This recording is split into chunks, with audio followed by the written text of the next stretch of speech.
Real leaders leave a legacy. They capture the hearts and minds of their teams. Their origin story puts the safety and well-being of their people first. Great companies ubiquitously have safe yet productive operations. For those companies, safety is an investment, not a cost for the C-suite. It's a real topic of daily focus. This is The Safety Guru with your host, Eric Michrowski, a globally recognized ops and safety guru, public speaker, and author. Are you ready to leave a safety legacy? Your legacy success story begins now. Hi, and welcome to The Safety Guru. I'm your host, Eric Michrowski. It's hard to believe it, but 2020 is almost coming to a close. Our show started broadcasting this year, this tumultuous year in 2020, as a passion project to improve the world of work. I wanted to bring ideas to leaders and executives who are committed to making a difference. Ideas from a diverse set of thought leaders, from academia, and from real-world practical application. Not speak technical safety, not push a set of ideologies, not to pitch something, but rather to bring a collective of insights from inside and outside the traditional world of safety. That's why we're live here on C-Suite Radio, the largest business network in the world. And their listenership keeps growing. I have 2 awesome episodes to cap off this year. Today, I will share a reflection of the top 10 ideas I heard from my guests on this podcast in 2020.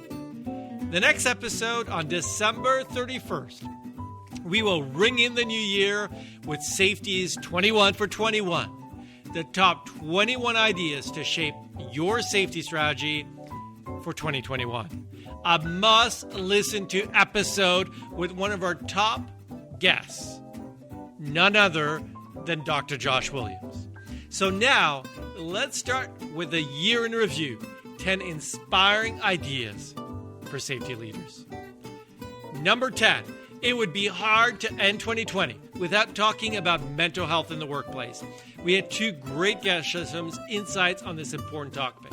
First, Dr. Madison Hanscom introduced the impact of mental health in the workplace. She shares some alarming stats, including the disproportionate impact mental health is having on our younger generations and the impact on safety. She highlighted strategies for leaders to speak about mental health and remove the stigma. The second guest we had was Kathleen Dobson, who talked more specifically about the disproportionate impact on the construction industry. She talked about the importance of checking in with people, kudos for the work in trying to increase a dialogue on mental health in construction, as she presented on World Mental Health Day. Topic number 9, Dr. Stephanie Andel came to talk to us about some research that was being done in the healthcare space, particularly as COVID-19 hit the industry at an alarming rate. An industry where the focus was dominated by focus on patient outcomes, but didn't often speak about safety from a worker's standpoint. She talked about the huge toll, the exhaustion within healthcare workers, as a number of healthcare workers were often being reduced despite the huge impact of COVID-19 in most wards. Some truly alarming and concerning data points, and we'll try to check in with her in 2021 to see an update on her research. Next, we go to number 8. As the world was marking Distracted Driving Awareness Month, we spoke to Brian Kubler, who spoke about his book, The Long Blink, which tells the story of a driver shuttling a truck across Ohio and having a long blink with a cocktail of meds after a first shift, following a short night of sleep and permanently altering the life of a family. He shares the quest that the father had taken to try to legislate more focus on safety, and how, unfortunately, given the nature of the industry, it's unlikely safety will truly improve with that greater focus in legislation. Food for thought as you travel across the interstates. While some progress has been made, too many people continue to die on our roads unnecessarily every year, and it's time for safety to really drive in to the driver's world. Number 7, and speaking of distracted driving and a long blink, we had Rebecca Brossois present top ideas to improve sleep and to improve safety outcomes. a topic we heard a lot of in 2020 as work-life boundaries got stretched and people were having trouble sleeping. She shared some tangible ideas from her research in the space of sleep and strategies to get more of it. Yes, less alcohol, less computers before bed, and of course, many more ideas. And also the importance of leaders speaking about this topic to reduce injuries, i.e. the person who got evicted the night before in a conversation I had with a leader recently, and it was only uncovered because a leader showed active care. Can you imagine if that worker was using some heavy piece of equipment, could have been very easily injured? Kudos for that organization for having had that leader actively care.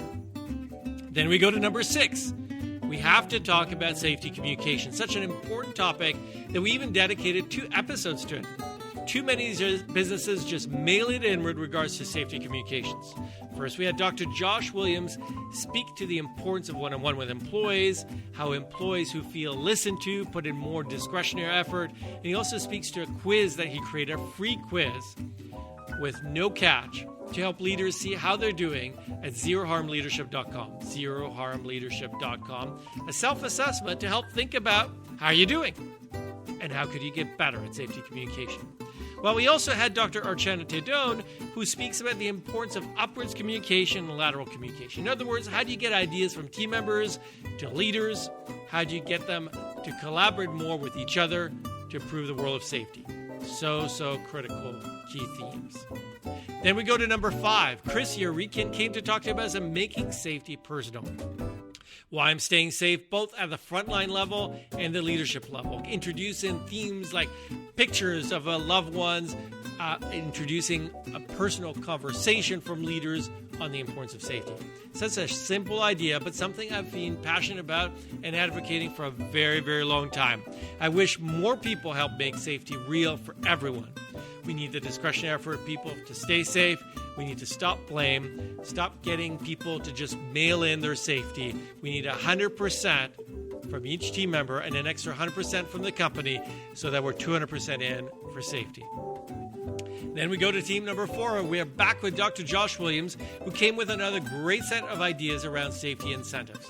For years, organizational leaders have used safety incentives to try and motivate safety. The rationale was that providing financial rewards for not getting hurt might motivate employees to try harder, quote unquote, for safety.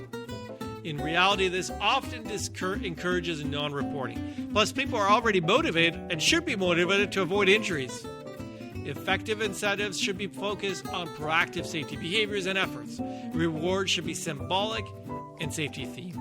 Genuine appreciation and recognition trumps every other incentive and remains the most important piece. And yet, here's another free quiz, no catch, no gimmick, humanperformanceleader.com, which explores this theme of safety incentives with self-reflection in terms of how you're doing and what you can do to drive improvement.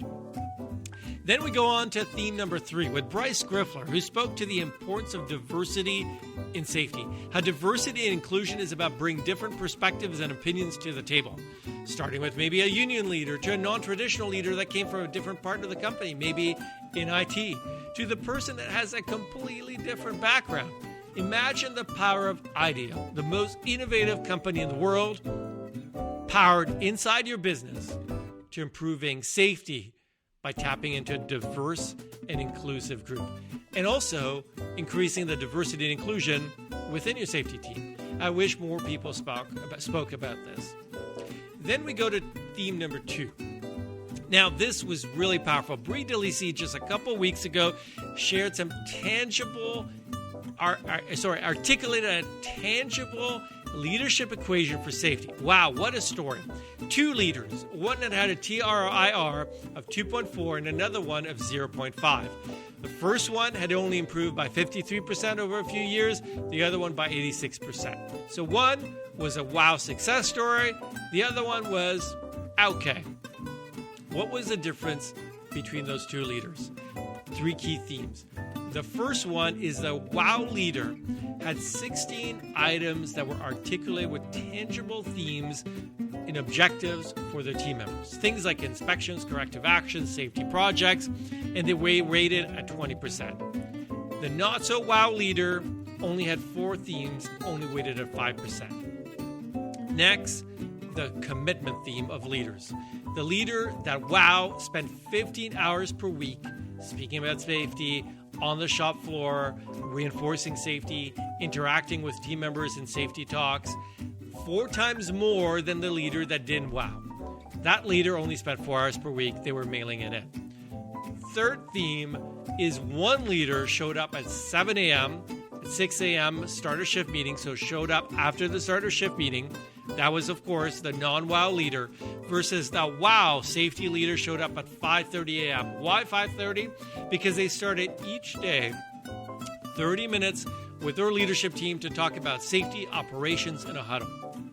Then she joined the starter shift meetings to be present at that point. 3 key items showing true leadership commitment with real results when it comes to safety. And then we go to number 1 theme for this year. I absolutely love the name that Dr. Josh William brought to the table. He called it BHOP. The integration of behavior-based safety, human performance. Essentially, too many safety leaders have a dogmatic approach to safety, a very strong ideology. Who cares? The world and business need results, not ideologies that are fighting with each other for airtime. It's time to stop fighting between BBS, HOP, and cognitive psychology, and any other tool that helps safety. There is no silver bullet. If there was, we wouldn't have a show here. Saying that behaviors don't matter and people have no free will makes no sense, yet some people say that to articulate that our ideas make more sense. He brings some very pragmatic ideas about pushing through a plateau in safety performance and bring ideas from some of the human performance tools to reduce SIF, to behavior-based safety, some cognitive ideas, really bringing different themes from different perspectives to give you real results. Wow, I love his pragmatic approach to making a difference in safety. What a great set of ideas. Those are my top 10 for 2020. Listen in on December 31st as we look forward to the top 21 for 21. The top 21 safety ideas to make a real difference in 2021. Are you ready to leave a legacy? Join us in 2021 as I have another phenomenal lineup of guests and ideas for you. Hey, and if you know somebody that should be on the show, let me know. Let's make safety fun, simple, and useful for executives and leaders. Let's make a real difference. Happy holidays from the Safety Guru. Thank you. Happy holidays!